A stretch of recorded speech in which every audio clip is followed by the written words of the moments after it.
Assalamualaikum warahmatullahi wabarakatuh. Apa kabar teman-teman? Sebelum melanjutkan video ini, ada baiknya kalian untuk subscribe channel ini.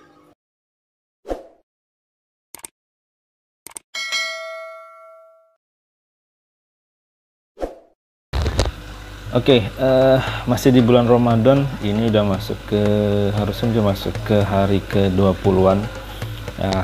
Di video, tapi ini di video ke-17, berarti tokoh ke-17 yang akan saya mau ceritakan adalah Abu Muslim Al-Khawlani.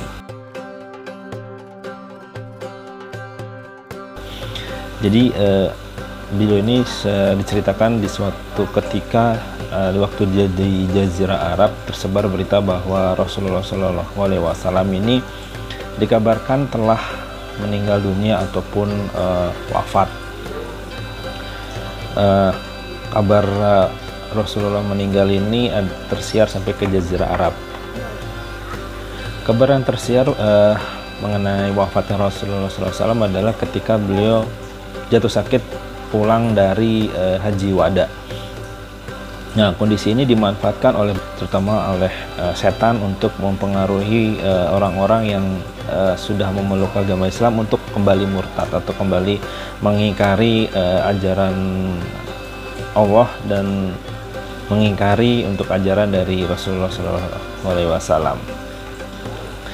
Nah, salah satunya adalah setan berhasil memprovokasi Al-Aswad Al-Ansi agar kembali kepada kekafirannya. Nah, setan berhasil memprovokasi si Al-Ansi atau Al-Aswad Al-Ansi ini. Dia kembali menjadi kafir atau mengingkari keimanannya, mengingkari ajaran Allah, mengingkari ajaran Rasulullah. Bahkan dia pun mengaku dia adalah nabi pengganti setelah Rasulullah SAW, atau bisa dibilang nabi palsu. Nah, secara perawakannya Al-Aswad Al-Ansi ini memang tubuhnya itu besar, terus dia juga cerdas, serta lisannya juga fasih, jadi dia pandai berbicara di halayak umum. Jadi apa ya, kalau kata orang sekarang mungkin persuasif. Jadi orang-orang yang mendengar pembicaraan dia itu gampang terbujuk dengan apa yang Al-Aswad Al-Ansi ini bicarakan. Al-Aswad sendiri ini tinggal di daerah Kahfihanan, yaitu Yaman bagian selatan, dan dia dibantu oleh kabilah Bani Madhaj, kelompok terbesar di Yaman. Dari segi jumlah dan kekuasaannya, Bani Madhaj ini yang paling besar di Yaman ketika itu. Nah, dengan cepat dakwah dari Al-Aswad Al-Ansi ini tersebar di seluruh Yaman, di penjuru Yaman, bahkan sampai ada beberapa dakwahnya ini tersebar keluar dari kota Yaman. Dakwahnya begitu cepat bagaikan apa ya, api yang kalau kena daun-daunan kering itu langsung brrr gitu, cepat banget kebakarnya. Jadi dakwah si Al-Aswad Al-Ansi ini begitu, jadi cepat banget menyebarnya. Dan dia pun juga pandai merekayasa cerita, jadi kemampuan dia berbicara ini dipakai untuk merekayasa cerita bahwa dia adalah nabi setelah Nabi Muhammad SAW.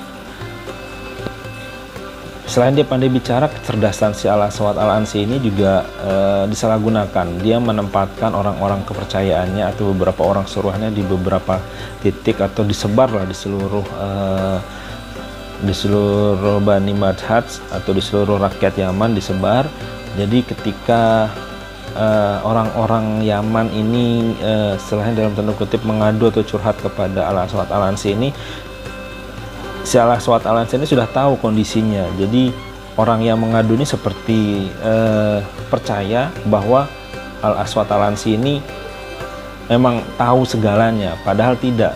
Sebenarnya Al-Aswad Al-Ansi ini sudah diberitahukan oleh oleh orang-orang yang ditempatkan di seluruh penjuru dari kota Yaman. Jadi dia sudah dapat sudah dapat intel, sudah dapat info dari orang-orangnya bahwa si keluarga ini dapat masalah ini, si keluarga ini dapat masalah ini, di titik ini ada masalah ini. Jadi ketika orang-orang itu punya masalah dan datang kepada Al-Aswad Al-Ansi, Al-Aswad Al-Ansi pun juga sudah tahu kondisinya seperti apa, dan dia sudah tahu akan melakukan seperti apa. Baiknya sih di situ, dia sudah tahu akan melakukan seperti apa, tapi dipakainya dengan tidak baik bahwa dia adalah orang yang maha tahu dan maha segalanya. Jadi orang-orang yang mengadu ini percaya gitu bahwa Al-Aswad Al-Ansi ini adalah memang benar nabi setelah Nabi Muhammad SAW. Nah, ketika menyadari bahwa kekuasaannya dan pengikutnya semakin besar, Al-Aswad Al-Ansi ini berusaha untuk mengejar orang-orang yang masih beriman kepada Allah dan mempercayai bahwa Muhammad adalah utusan Allah. Al-Aswad Al-Ansi ini memburu orang-orang yang masih beriman kepada Allah Subhanahu wa taala. Nah, ketika dia sudah berhasil memburu, dia juga tidak segan-segan untuk menyiksa orang-orang ini. Nah, 3 orang sahabat Rasulullah yang saat itu sedang berdakwah di Yaman adalah Mu'adz bin Jabal, Abu Musa al-Asy'ari, dan Khalid bin Sa'id memutuskan untuk pergi meninggalkan Yaman. Nah, satu yang tersisa adalah Abdullah bin Suwab yang dikenal dengan julukan Abu Muslim al-Khawlani. Ya, beliau adalah seorang yang sangat beragama dan juga mencintai Rasulullah, walaupun Abu Muslim al-Khawlani atau Abdullah bin Suwab ini belum pernah bertemu dengan Rasulullah SAW, karena kondisinya Abdullah bin Suwab atau Abu Muslim al-Khawlani ini ada di Yaman, sedangkan Rasulullah ada di kota Madinah. Nah, Aswad pun ini memerintahkan semua pasukannya, semua orang kepercayaannya, semua bawahannya untuk mencari si Abu Muslim al-Khawlani. Mereka menunjukkan kepada orang-orang bahwa siapapun yang berani menentangnya akan menerima hukuman yang hukuman yang parah lagi, hukuman yang berat. Nah, bahkan setelah ditangkapnya si Abu Muslim al-Khawlani ini, Al-Aswad ini memberitahukan kepada orang-orang bahwa dia akan membakar Abu Muslim al-Khawlani secara hidup-hidup. Jadi nanti akan disiapkan tempat di tanah lapang, dikumpulkan kayu bakar, dan si Abu Muslim al-Khawlani ini akan dilempar ke dalam api yang membara, persis seperti kisah Nabi Ibrahim yang dibakar hidup-hidup. Abu Muslim al-Khawlani pun berhasil ditangkap dan orang-orang pun dipanggil oleh Al-Aswad untuk berkumpul untuk menyaksikan secara langsung bagaimana dia menghukum si Abu Muslim al-Khawlani. Dikumpulkan di sebuah lapang namanya lapangan Syan'a. Ketika itu memang sudah disiapkan sudah disiapkan kayu bakar oleh prajurit dari Al-Aswad ini. Kemudian Abu Muslim pun diseret oleh orang suruhan dari Al-Aswad ke tengah lapangan.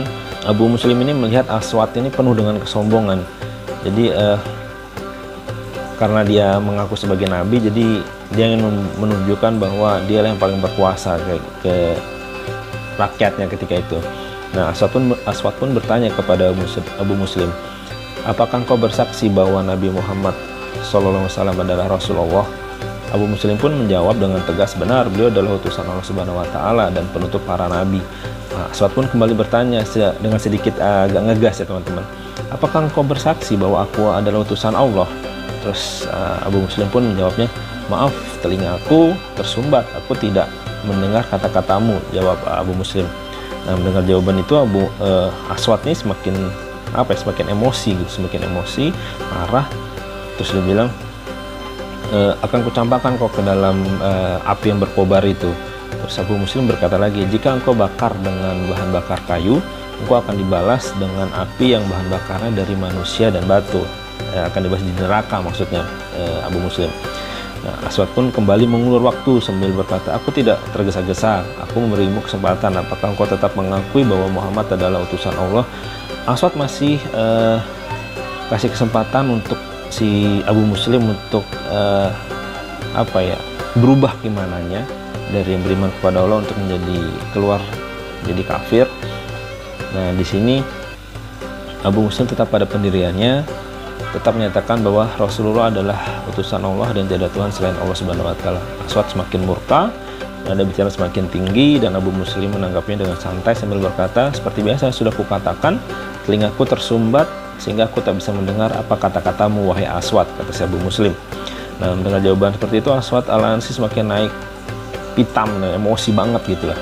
Nah, dia memerintahkan untuk melempar Abu Muslim ke dalam kobaran api. Nah, sebelum dilempar, ternyata ada orang kepercayaan dari Al-Aswad Al-Ansi ini yang berbisik kepada Al-Aswad. Anda tahu orang ini, maksudnya Abu Muslim, adalah orang suci, doanya mustajab dan Allah tidak akan membiarkan hambanya yang taat di saat-saat yang genting atau saat-saat yang kritis, pasti akan dibantu oleh Allah Subhanahu wa taala. Nah, apabila dia kau lemparkan ke dalam api dan Allah menyelamatkannya, maka semua kekuasaan dan kepercayaan yang telah kamu bangun akan rusak seketika. Karena pembuktiannya bahwa api itu bisa membunuh, tidak berhasil, itu berarti kan terbukti bahwa Al-Aswad ini adalah nabi palsu. Tapi sebaliknya, kalau misalnya orang ini mati di dalam kobaran api itu, orang-orang juga akan mengaguminya bahwa Abu Muslim Al-Hawlani telah meninggal dalam keadaan mati syahid. Itu pun juga tidak bagus buat Al-Aswad, kata si penasihat dari si Al-Aswad ini. Terus dia menyarankan bahwa lepaskan saja dia, suruh dia pergi keluar dari kota Yaman dan jangan biarkan dia kembali. Itu akan menjadi lebih baik dan membuatmu lebih tenang. Nah, ternyata bisikan dari penasehat Al-Aswad ini didengar sama Al-Aswad, diiyakan gitu lah. Akhirnya Abu Muslim Al-Hawlani dilepaskan dan diusir keluar dari kota Yaman, dilepas tadi, disuruh pergi lah. Ketika Abu Muslim Al-Hawlani diusir dari Yaman, Abu Muslim Al-Hawlani tahu harus kemana dia pergi atau berhijrah. Dia berhijrah ke arah kota Madinah untuk menemui Rasulullah Shallallahu Alaihi Wasallam. Belum juga sampai di Madinah, Abu Muslim mendengar berita yang sebenarnya bahwa Rasulullah Shallallahu Alaihi Wasallam telah wafat. Ini membuat Abu Muslim sedih dan kecewa. Sampai di Madinah, beliau melakukan sholat di Masjid Nabawi. Terus setelah sholat pun Abu Muslim ditemui atau dihampiri oleh Umar bin Khattab dan bertanya mengenai kabar dari saudara Muslim yang akan dibakar hidup-hidup kemudian diselamatkan oleh Allah Subhanahu wa taala. Jadi berita atau kabar tentang Abu Muslim akan dibakar di kota Yaman ini sudah sampai di Madinah, sudah sampai di Khalifah Umar bin Khattab. Nah, kemudian Abu Muslim menjawab dari pertanyaan dari Umar bin Khattab itu, alhamdulillah dia dalam keadaan baik-baik saja. Terus, demi Allah bukanlah orang itu Anda, kata Umar bin Khattab. Benar, sayalah orang itu, kata Abu Muslim. Umar bin Khattab pun mencium kening Abu Muslim sembari mengatakan, apakah kamu mendengar berita tentang yang dilakukan Allah terhadap musuh Allah dan musuh Anda itu, yang maksudnya si Al-Aswad Al-Ansi yang ada di kota Yaman itu. Terus kata Abu Muslim, sejak meninggalkan Yaman aku tidak pernah mendengar berita tentang mereka, kata jawab Abu Muslim. Al-Aswad Al-Ansi telah dibunuh oleh orang-orang beriman yang masih berada di sana. Kekuasaannya berakhir dan pengikutnya telah kembali kepada Allah, jawab Umar bin Khattab. Abu Muslim pun bersyukur mendengar berita tentang runtuhnya kekuasaan dari Al-Aswad Al-Ansi di kota Yaman. Beliau juga bersyukur bahwa mendengar berita keruntuhan dari Al-Aswad Al-Ansi ini sebelum beliau meninggal itu sebuah nikmat yang luar biasa buat Abu Muslim Al-Hawlani. Segala puji bagi Allah memberi kesempatan kepada saya untuk bertemu dengan umat Rasulullah yang akan diperlakukan seperti kekasih Allah Ibrahim alaihissalam, sambut Umar bin Khattab ketika menyambut ketika menyambut Abu Muslim Al-Hawlani. Umar bin Khattab pun mengajak Abu Muslim Al-Hawlani bertemu dengan Abu Bakar As-Siddiq, dan Abu Muslim pun cukup lama tinggal di Madinah sembari memperdalam ilmu agamanya dan mengenal para tokoh-tokoh sahabat Rasulullah Shallallahu Alaihi Wasallam yang lain. Abu Muslim pun pindah ke Syam dan ikut dalam peperangan kaum muslimin. Abu Muslim diberi umur yang sangat panjang dan merupakan tokoh yang masyhur hingga melewati kemasyhuran dari Khalifah Muawiyah bin Abu Sufyan. Di akhir hayatnya, kuburan Abu Muslim Al-Hawlani mengeluarkan bau yang sangat wangi dalam beberapa hari, bukti bahwa beliau adalah orang yang sangat soleh dan suci. Semoga kisah Abu Muslim Al-Hawlani ini bisa menginspirasi kita semua dan ibadah Ramadan kita tetap istiqomah. Dan terima kasih sudah menonton. Sampai jumpa di video berikutnya. Assalamualaikum warahmatullahi wabarakatuh.